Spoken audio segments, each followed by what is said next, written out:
All right. Peace and greetings, YouTubers. Chicago Police Department. City of Chicago. Y'all really tried it on this one.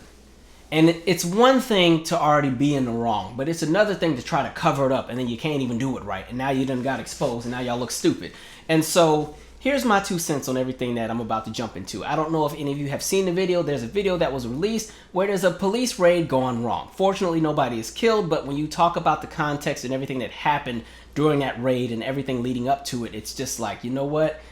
The I's were not dotted, the T's were not crossed, and instead of admitting that, okay, this police department really screwed up here, let's make it right by the individuals that we've done wrong, we're going to cover it up. We're going to try to make sure that these videos are sealed as far as the body cams, and even when the Freedom of Information Act kicks in, because the woman who was the victim has sued, and that's how she was able to obtain the videos from 2019, February of 2019, that almost 2 years ago, you know, they still try and suppress that footage from getting to the media and try to, you know, file some kind of federal injunction or whatever to try to keep that from getting to the masses. So let's go into the details. Now, I'm not going to post a video because I think it's something that is very triggering for a lot of people to watch, but I will post a link to the article that posts some of the bits and pieces of the video. If you'd like to see it, it will be in the description at the very top. So, long story short, Chicago Police Department, they have an informant that pretty much tells them that there is an individual, this 23-year-old male, who has all kind of weapons and ammo in this specific apartment unit.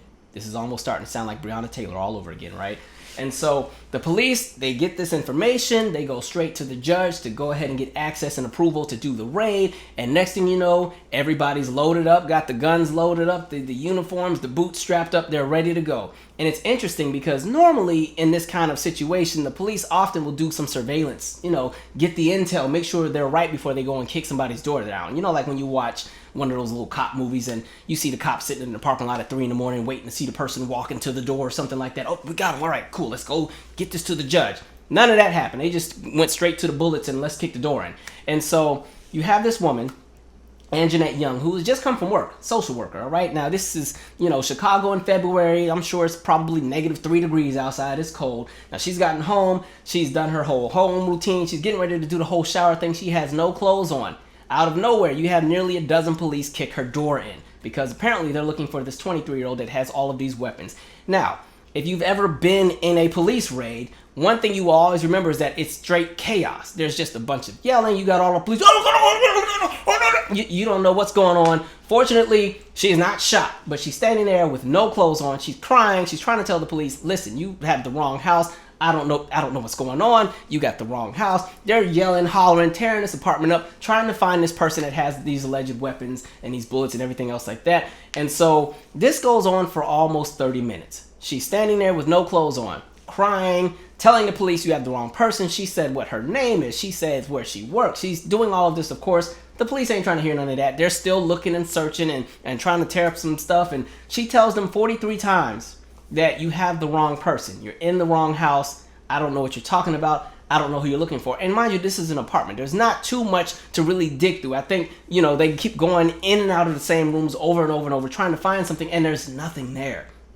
Just literally nothing there. This nice, wholesome woman who has her nice little wholesome home, and she's just trying to mind her business, enjoy her evening. You know what I mean? And so the police clearly know they're wrong. They know something is not right. And so all of the body cams are on at this point. And so the body cam footage shows 2 of the police officers going back to their car to kind of look over the warrant and just make sure that everything is correct. There's some kind of terminology on the paper that's pretty much saying something along the lines of not authorized, or something that pretty much just says everything is not 100% clear. And now they're realizing, okay, I think we might have made a mistake here, but let's not really say anything. They go back to the apartment. Now, at the same time, this woman is still standing there naked. They've tried to put a blanket over her. The blanket is falling because, of course, she's been cuffed. She's been standing there for, you know, 10, 15 minutes, no clothes on, crying, humiliated. Every time they put a case or a pillowcase or a sheet over her, it keeps falling. The officers are still running around, digging through everything. Mind you, they got like the back door open. I don't know if the other door is open. Well, I mean, it is open. They broke the door. So again, we said it's Chicago in the winter. You know it's cold, so I know there's a draft blowing on this poor woman. She's crying. She's traumatized. And the police have the nerve to tell her, you know, you need to calm down. No need to scream. No need to overreact. And she's like, what do you mean don't overreact? I don't even know what's happening. Nobody's listening to me. And the police at this point they're still doing a foolery. And so what ends up happening is all of the police step outside for a quick moment. Of course, The body cams are turned off. I'm sure that in that footage that would have been there, that's the footage saying we have the wrong house. The paper said that this wasn't, blah, blah, blah, blah, blah, blah, blah, so on and so forth. So then they finally come back in the house. The energy changes. Now, they did give the woman a chance to go and change finally and put some clothes on, but they still had her cuffed. She's sitting at the table crying, just saying, I don't understand. She had asked, could she call a lawyer? Could she call anybody? Of course, all of that is, no regard for any of that. And so eventually the police realize they have the wrong house. Now they're trying to apologize. And now the police are trying to fix her door. And they're trying to hammer the door back, but they busted that door up so bad, it's not happening. So they take the ironing board and like a dresser and put that to where the door would be to hold it closed for the night. And somehow this woman is supposed to feel secure and safe in her home. So with all that being said, that's pretty much the video. But then the worst part is the follow-up of what happens. Of course, the city knows that they've messed up. So they try to pretty much get these body cams, just the video footage, try, bury it, do something with it, get it out of here. And so the woman, the victim, she ends up suing, and due to the Freedom of Information Act, she's able to obtain the body cam footage. And so she reaches out to the media. The minute the police department and the city find out that the media is going to report on this, they try to file some kind of federal, whatever they do in the court system to try to get that stopped from being aired. And here we are. And I'm just like, you know what? It's the same foolery all the time. Now, that poor woman could have easily been a hashtag had it been a different experience. But there's so many flaws in all of this. I think that's the part that gets me. In addition to just already being wrong and having the wrong house, the part that gets me is the person that they were looking for lived next door. And to add the icing on the cake, the individual they were looking for also had an electric monitor because he was on trial for something else. He pretty much had to stay at home. And so had they just done the research, they could have found the individual in the home just based on the monitor. But it goes back to the fact that, again, there was no surveillance. And I think that's one of the flaws that exist with policing in the United States. Police have free reign to just do whatever they want. And I'm just like, you gotta be kidding me. How can you allow so many people to run around and kick somebody's door in with all kind of guns and weapons, and they don't even have the right address? They don't have the right paperwork. And this isn't the first time this has happened. You see it happen in city after city after city. The Breonna Taylor story is just one that pretty much got a lot of national traction, but this is happening all the time. I told you guys before on my channel, I don't remember when I told the story, but I told you about my grandparents in LA, where the LAPD kicked their door in, went to the wrong house. Imagine you kicking the door in, you got all the guns and stuff ready, y'all ready to set it off, and you kick open the door and there's some old people sitting in there with plastic on the furniture watching Judge Judy. Now, how stupid do you look? And so that's where we're at. But when we get to the piece with the police, clearly they knew a few minutes into that they had the wrong house. But the problem is the ego got in the way. They didn't want to admit that they were wrong, so they were going to keep searching until they found something, because at least if they can find something that's illegal, they can try to make everything seem justified. In my opinion, that's what they were doing. Or again, like I said, this was a smaller apartment, and they kept searching through all the rooms and going over. And mind you, it's like a dozen police officers. There's nothing in there that you can find. And so they keep looking and looking. But again, that ego is there. They know they messed up, but now they need some kind of justification. So let's figure out how to cover this up. And that's one of the patterns you keep seeing with policing. A lot of times when they mess up, they will look and find something. They're going to find a way to charge you with something. It got to be something in here we can find. You flip that stuff over, see if you can find something. That's literally the foolery that happens. And so it's just like, you got to be kidding me. And even going back to my critiques of just how they treated this woman. Do you know how traumatizing that would have to be, to stand there with no clothes on and people are just tearing up your house? No regard for your own element of decency or how you feel. They're trying to cover you up, but of course you're cuffed. The blankets and stuff keep falling off. This woman has cried the entire time. There's no empathy. There's no any of that. And of course, I know this also correlates with her being a black woman. Because again, when we had a conversation on this channel, but when you're talking about just the way that people are viewed in regards to race, there is not the same element of leniency and empathy and sympathy for black women, let alone black men. And so you're literally watching this woman stand there. And this may be a stretch, but in my opinion, the first thing I kept thinking of was Sarah Bartman. If you remember Sarah Bartman, this was the woman from way, way back, I want to say in the 1800s or 1700s, I might be wrong, but who was very well endowed as far as having a really giant behind, right? And so she pretty much was somebody who was manipulated and then spread around in a bunch of different human zoos where people could stare and observe it, her body, and look at how different she looked. And if you guys come and take a look at the left, here's Sarah, and so you had that going on. And even in death, they would not even let this woman be buried. They pretty much stuffed her and put her in a museum on display in Paris, and so people could still see her, sitting there almost 100 years after her death, on display. That's the kind of foolery. But it's like there's no regard for just the well-being of people in general, let alone black women, let alone just anybody who's a victim of something so traumatizing. And so to stand there with no clothes on, and you got a cold draft coming in, people have pointed guns in your face, you're cuffed, nobody's listening to you, nobody has heard you, you've yelled 43 times you have the wrong house, and nobody wants to hear that because they have an agenda and they're on a mission, and they're not budging until they get that mission complete. And then when they realize they've messed up, the ego doesn't even allow them to do right by her at all. And so now they want to cover it up. That's some foolery. And so I'm looking at everybody like, what are y'all doing? And just, I'm telling you, it had to be a good 7 minutes into that they knew that we got the wrong house, but they were just going to keep going.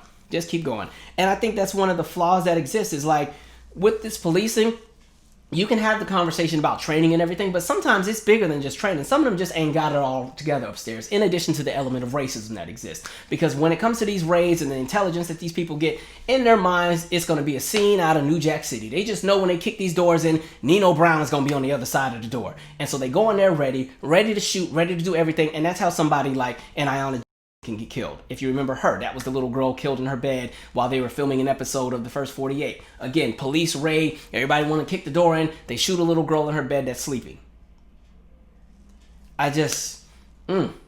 It's absolutely crazy. That poor woman could have been a hashtag. Fortunately, she's alive to talk about it, and of course there's a lawsuit and everything, but the fact that, again, the cover-up, this happened almost 2 years ago and we're just now hearing about it. Like, that's what people are talking about when they say a system. So when you say, it's not all police, there's good police, there's just a few bad apples, what we're talking about is that system allows those few bad apples to still be put in that same bubble with the good police, and if those few bad apples do something wrong, don't worry, they have the protection of not only the police department but also the city. The city in which is funded by the payers that are, paying their taxes. So you're paying taxes to be stumped out by the police and have your house door kicked in and then humiliated for 30 minutes with no clothes on. And then, of course, everybody's telling you shouldn't yell. No need to yell. No need to yell. No need to yell while you done busted up in my house and you tearing down all of my stuff. And then the worst part, once they realize that it's not the right house, they're still asking her questions. Because apparently if you're black, you must know everybody black in the neighborhood. And if there's a criminal, you must know them. I'm sure you know somebody. Are you sure? All right, you sure? Like I gave you guys my scenario of the time I got pulled over under mistaken identity. And after they finally realized they had the wrong person, they were still asking me if I knew the person they were looking for.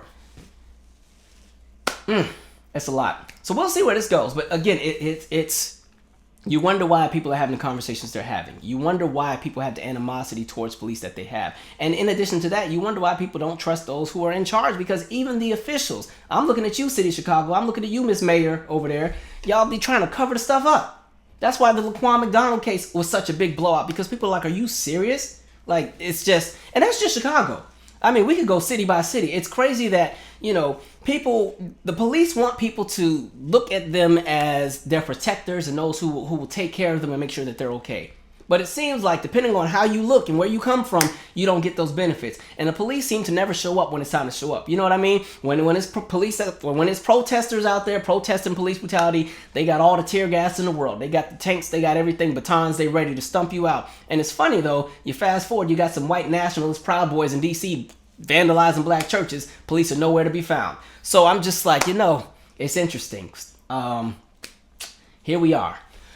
We'll see where this goes. I'm sure she's going to win that lawsuit, especially now that this story is out, because I think without that body cam footage, that would have been something hard to prove in court. And the fact that this woman had to utilize the Freedom of Information Act to get this footage about something that happened to her. They literally were pretty much trying to suppress this case, where if you can't have the evidence out there, she has no story. And this is just one of those instances that happens so many times with so many people over. That's why these police budgets have a huge endowment just for lawsuits and settlements. Hundreds of millions of dollars, depending on what city you live in, because they know they're going to mess up. And it goes back to, again, you have a lot of people who are not, they really shouldn't be in the positions they're in. They really shouldn't. A lot of them go on power trips. There's also an inferiority complex that exists with a lot of them. And so some of them have been waiting for their moment, to have that moment. They all want to be superheroes. They all swear that they're going to turn into an action figure and it's just going to be crime fighting all day and they're going to get the key to the city. That's what you keep seeing. It's a lot of foolery. Anyway, I'm out. Share your 2 cents. Subscribe. They tell me this is life. They shoot away your brother, claim he had a knife. The flashing lights pollute the night, and now the fight for justice. Man, oh, so many tears, and it's still above the law, been for so many years. See the problem so much greater than a couple of folk. It's a system and a virus that allows them to choke a man to death over minor charges, something so small. When you call it out, it's like you're yelling straight at a wall, cause their ears are closed and they carry no soul, making talking points and statements that allow them to troll, while the ignorant bask in the realm of the mess, then flip up the switch and them claim you're so racist. In reality, they're toxic and they feed all the flames. As we add to the growing list with all of those names. Fred, Malcolm, Martin, Medgar, all the heroes. Diana, Mike, Trayvon, their chance at it zero.